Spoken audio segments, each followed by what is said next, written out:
गुजारिश करूँगा कि वो आएँ और जनाब नवाज़ रज़ा साहब की किताब रोदाद सियासत के हवाले से अपने ख्यालात, जज्बात, एहसासात हमारे साथ शेयर करें। जनाब खाकान बासी साहब, शायद खाकान बासी साहब। बिस्मिल्लाहिर्रहमानिर्रहीम।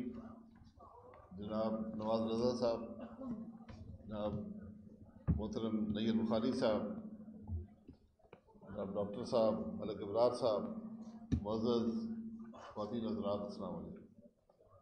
मैं नवाज़ रज़ा साहब का बहुत मशकूर हूँ कि उन्होंने एक जो अपने कॉलम थे उनको एक किताब की सूरत में शाया किया है। और ये अभी सिर्फ तकरीबन 17 महीने के अंदर कुछ सिलेक्टेड कॉलम उन्होंने शाया किए हैं और यहाँ पर सब हज़रात ने कहा है कि ये तारीख़ का हिस्सा है। यकीनन ये पाकिस्तान की सियासी तारीख़ की डायरी समझें, उसके हक़ाइक़ समझें, या नवाज़ रज़ा साहब ने जो कुछ देखा उसको समझें, ये एक हकीकत है। और ये किताब मेरा ख़्याल है कि हम सब के लिए मुफीद साबित हो सकती है। मैं जो बात नवाज़ रज़ा साहब के लिए, जो मेरे दोस्त भी हैं, भाई भी हैं, मोहसिन भी मैं कहूँगा, उनकी मेहरबानी हमेशा रही है, तो मैं उनके बारे में जो एक बात जिससे शुरू किया था बुखारी साहब ने कि नवाज़ रज़ा साहब ने अपना कलम बेचा नहीं। ये अगर इनके बारे में कोई बात कही जाए तो असल बात ये है। और कलम बेचना क्या होता है ये बुखारी साहब भी जानते हैं और मैं भी जानता हूँ कि कलम कैसे बेचा जाता है। ये बदनसीबी है, लेकिन बहरहाल हमारे एक सियासत में रवायत रही है। और नवाज़ रज़ा साहब उस ज़माने से सियासत को कवर कर रहे हैं जब चंद लोग, जो 5-6 की तादाद होती थी, वो सियासतदान बनाते थे या तोड़ते थे अपने कलम के ज़रिए। उनकी शख्सियत को उजागर करना या उनके बारे में कोई मनफी बात करना या मुस्बत बात करना, जिसको सारा पाकिस्तान पढ़ता था, उसी को उस पर यकीन करता था। तो वो ताकत उसमें से एक नवाज़ रज़ा साहब भी थे। लेकिन इन्होंने कभी अपने इस ताकत को गलत इस्तेमाल नहीं किया। यकीनन उनका एक मिजाज है जो राइट विंग की सियासत जिसे हम कहा करते थे, अब तो खैर सारी ही कुछ बदल गई है, या जो कंजर्वेटिव सियासत थी, तो नवाज़ रज़ा साहब ने हमेशा अपनी बात बड़े खुलकर बयान की। उन्होंने जो ज़ेर सतूर जो बातें होती हैं वो भी बड़ी खूबसूरती से बयान करते थे। किसी को नाराज़ किए बगैर बात पूरी बयान कर देते थे और पढ़ने वाला खुद नतीजा अखज़ कर लेता था कि नवाज़ रज़ा साहब कहना क्या चाहते हैं। एक और जो बड़ी खूबी नवाज़ रज़ा साहब में थी वो इनकी दोस्ती और वफादारी थी। उससे आप इत्तफाक करें या ना करें, लेकिन नवाज़ रज़ा साहब अपनी उस वफादारी को निभाते थे और मुस्तकिल निभाते थे। अगर वो किसी शख्सियत से बाद में नाराज़गी भी हो जाए तो उसके बारे में कोई मनफी बात या नहीं करते थे। ये बेपनाह खूबी है जो उनके अंदर हैं। और ये जब भी किसी किताब की रूनुमाई होती है तो बात किताब से हटकर मुसन्निफ़ पे आ जाती है। तो आज हम भी सब इस जुर्म के शरीक हैं। लेकिन नवाज़ रज़ा साहब की शख्सियत है, 50 साल से ज़्यादा का एक सफ़र है सहाफ़त में इनका, जो मामूली बात नहीं है। और सिर्फ इन्होंने कवरेज नहीं की, इन्होंने रिपोर्टिंग नहीं की, इन्होंने सिर्फ कॉलम नहीं लिखे, इन्होंने एक तरीके से अमली मुल्की सियासत में भी हिस्सा लिया। क्योंकि जो इनके कॉलम होते थे और जो चंद दूसरे असहाब हैं जिनका मैंने जिक्र किया है इन पासिंग, इसी से मुल्क की सियासत भी एक तरीके से बना करती थी। अब तो खैर मामलात बदल गए हैं, लेकिन उसमें भी इन्होंने हमेशा मुल्क के मामलात की बात की है। इनका यकीनन मैंने पहले भी कहा कि झुकाव एक राइट विंग की तरफ रहा है, लेकिन वो हर शख्स में होता है, इसमें कोई ऐसी बुराई नहीं है। लेकिन उन्होंने कभी उस झुकाव को बेजा तौर पर इस्तेमाल नहीं किया। जिस तरह उन्होंने अपनी दोस्ती को कसीदा गोई में नहीं बदला। उन्होंने बात खुल कर भी की, तनकीद भी की। यही एक बड़ी खूबी इनकी हमेशा रही है और इसी के मेरा ख्याल है जो आज इनके दोस्त यहाँ बैठे हैं वो इनके मदा इसीलिए हैं कि इन्होंने हमेशा एक बड़े ऑब्जेक्टिवली मामले को बयान करने की कोशिश की है। जो किताब है ये यकीनन मेरे लिए या शाह साहब के लिए या चंद और अफराद जो अमली सियासत में रहे हैं, क्योंकि नवाज रज़ा साहब ने अभी मुझे बताया कि मैंने 73 की असम्बली भी कवर की थी, तो 73 से लेकर ये आज तक आप हिसाब लगा लें तकरीबन 50 साल की असम्बलियों की कवरेज है। तो इसके अंदर जो मामलात होते थे जो इनके कॉलम्स में हैं, जो अब एक किताब की सूरत में है, वो समझने के लिए उसका एक कॉन्टेक्स्ट भी चाहिए होता है कि किस पस मंज़र में ये सब बातें हुई हैं और किसने क्या कहा और क्यों ये बातें हुई। तो मैं नवाज साहब से ये ज़रूर कहूँगा कि अगली जो किताब लिखें तो कम से कम एक आध सफ़ा उस कॉलम के साथ ये लिख दिया करें कि पस मंज़र क्या था इस मामले का, और फिर जब जो आपने बातें की थी उसके बाद उसके हक़ाइक़ क्या निकले, क्योंकि हक़ाइक़ हमेशा मुख्तलिफ रहते। जो कॉलम मैं यही किताब देख रहा था, मैं शायद वाहिद आदमी यहाँ पर जिसको नवाज रज़ा साहब ने किताब दी थी, वरना आमतौर पर किसी किताब की रुनवाई में जाए तो किताब किसी ने पढ़ी नहीं होती, तो मैंने कॉलम भी पढ़े हुए थे और किताब भी उन्होंने मुझे दी थी, तो मैं इसकी गवाही ज़रूर देना चाहता हूँ। लेकिन उसका पस मंज़र होना बड़ा ज़रूरी है। हम जब पढ़ते हैं तो हम तो बिल्कुल सारी बात समझ लेते हैं कि नवाज रज़ा साहब ने, क्योंकि ये 2014 से 2015 तक के 17 महीने हैं, ये तो बहुत हालिया तारीख है, लेकिन जो बाकी चीज़ें भी छपेंगी जो बहुत दिलचस्प हैं। और इनकी खसूसियत ये थी कि ये हमेशा उस मामले के पहलू को पाकिस्तान की पुरानी तारीख से जोड़ते थे और रवायत से जोड़ते थे कि कायद आज़म के ज़माने में किस शख्स ने क्या कहा, अयूब खान ने क्या किया। और वही, क्योंकि हमारी बदकिस्मती है हमारे मुल्क की कि हम तारीख को दोहराते रहते हैं मुख्तलिफ तरीके से। आज भी कोशिश कर रहे हैं कि फिर तारीख दोहराई जाए।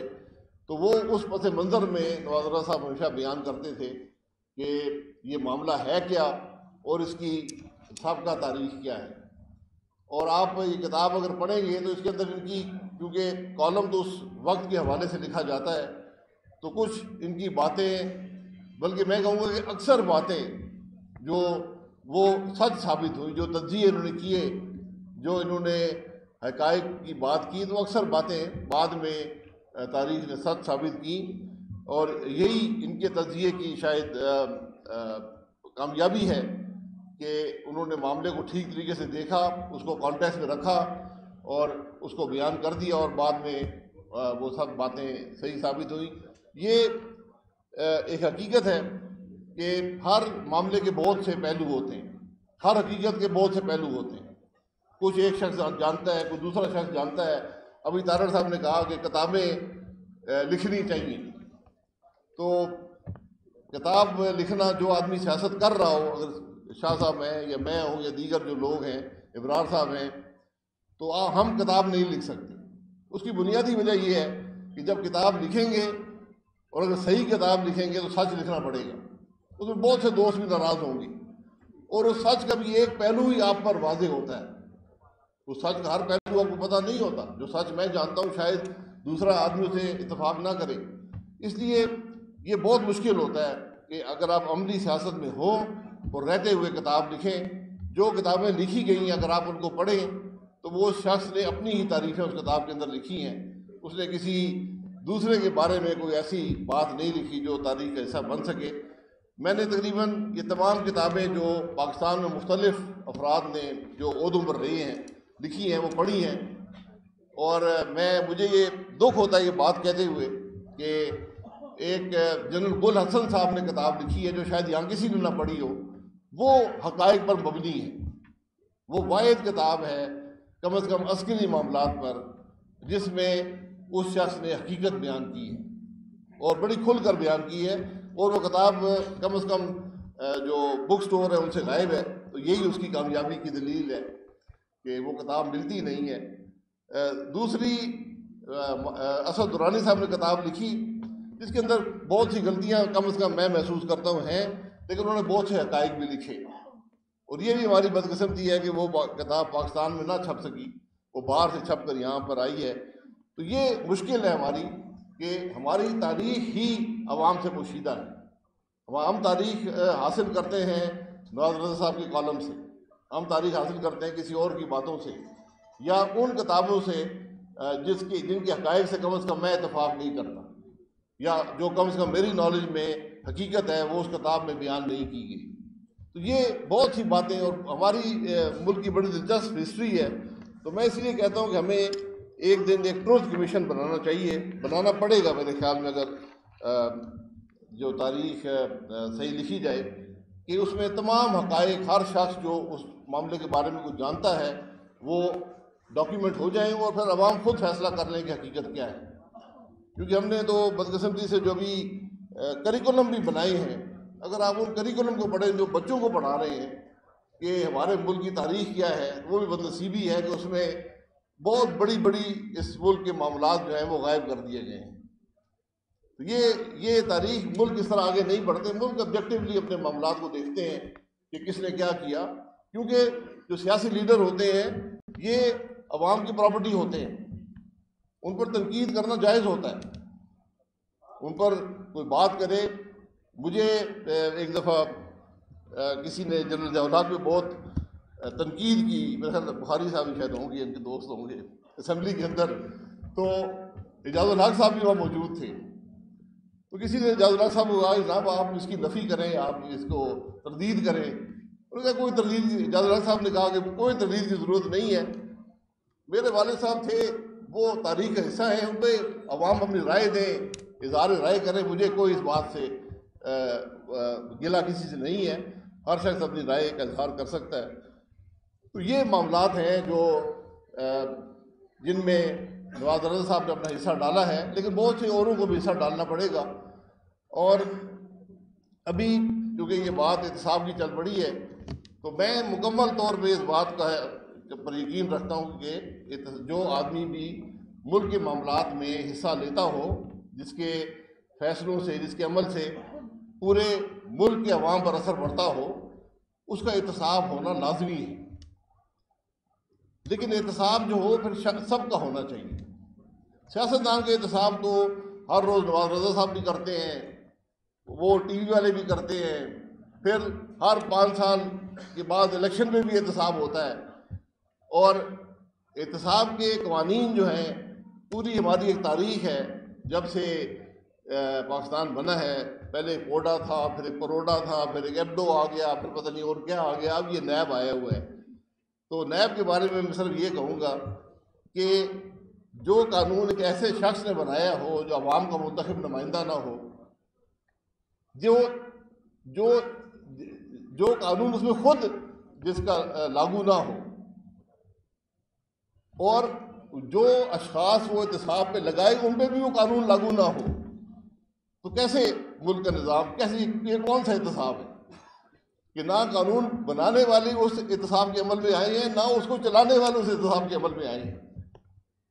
ये सिर्फ सियासतदानों को तोड़ने के लिए और जोड़ने के लिए और सियासत करने के लिए, पॉलिटिकल इंजीनियरिंग के लिए कानून का इस्तेमाल किया जाए। तो हमने वो पोडा परोडा जो एक आमिर बनाता था एक इलेक्शन के लिए, हमने उसको आज एक निज़ाम का हिस्सा बना दिया है और उसको एक मुकद्दस गाय की शक्ल दे दी है। आप यकीन, और मैं हमेशा कहता हूँ कि ज़रा रिकॉर्ड चेक कर लें, कितने सियासतदान जो हैं वो नैब ने उनको कन्विक्ट किया है या सज़ा दी है, क्या पता कर लें ज़रा। नवाज साहब से कहूँगा ये पता कर लें कि 20-21 साल हो गए सियासतदानों को, ये नैब को आए हुए, कितने सियासतदान कन्विक्ट हुए नैब के अंदर, क्या सज़ा दी गई है। वहाँ से आपको हकीकत नैब की पता लग जाएगी। अगर आपने करप्शन रोकनी है, करप्शन रोकना बहुत आसान है अगर आपकी नीयत हो करप्शन रोकने की। वो टैक्स की कानून है, टैक्स का कानून बड़ा वाज़ेह है। वो कहता है ये आपके पास गाड़ी है, ये आपके पास घर है, ज़रा ये बता दें कि ये आमदन आपकी कहाँ से आई, इतनी बात है। ये असम्बलियाँ खाली हो जाएंगी, ये बेंच भी खाली हो जाएंगे, ब्यूरोक्रेट भी बहुत सारे, फौजी भी बहुत सारे। लेकिन इस पर हम कभी बात नहीं करेंगे और हमने इंसाफ ही करना है। अगर इस मुल्क के निज़ाम को दुरुस्त करना, टैक्स के कानून मौजूद है, बड़ा सीधा है, कोई उसमें लंबे चौड़े तफ्तीश की ज़रूरत नहीं है, किसी प्रोसिक्यूटर जनरल की ज़रूरत नहीं है। आपने सिर्फ एक सवाल करना है कि जनाब आपकी ये जायदाद है, आमदन बता दें, क्योंकि अगर आपकी आमदन थी तो मैं हुकूमत हूँ, उसमें मेरा भी हिस्सा था, 10% था, 20% था, 30% था, वो हिस्सा आपने अदा नहीं किया, ये आमदन कहाँ से आप लेकर आए हैं? इतनी सी बात। बाकी सारा तो एक दूसरे को कहते रहेंगे इसने मोहल्लात बना लिए, वो फलाना कर गया, फलाना कर गया। बात सारी इतनी है। तो मैं फिर नवाज रज़ा साहब से को शुक्रिया भी अदा करता हूँ, और मुझे उन्होंने बताया है कि मज़ीद किताबें भी जो उनके कॉलम्स हैं वो इंशाल्लाह वो शाया करेंगे, और मेरे ख्याल फिर हम आप सबको तकलीफ देंगे कि फिर क्या बैठ कर उसके बारे में बात हो सके। तो मेरी गुजारिश है कि उस वक्त किताब पहले तकसीम कर दें, अगर आने वालों में तो आसानी रहेगी कि किताब के बारे में बात हो, मुसन्निफ के बारे में बात हो। आप हज़रात का बहुत शुक्रिया।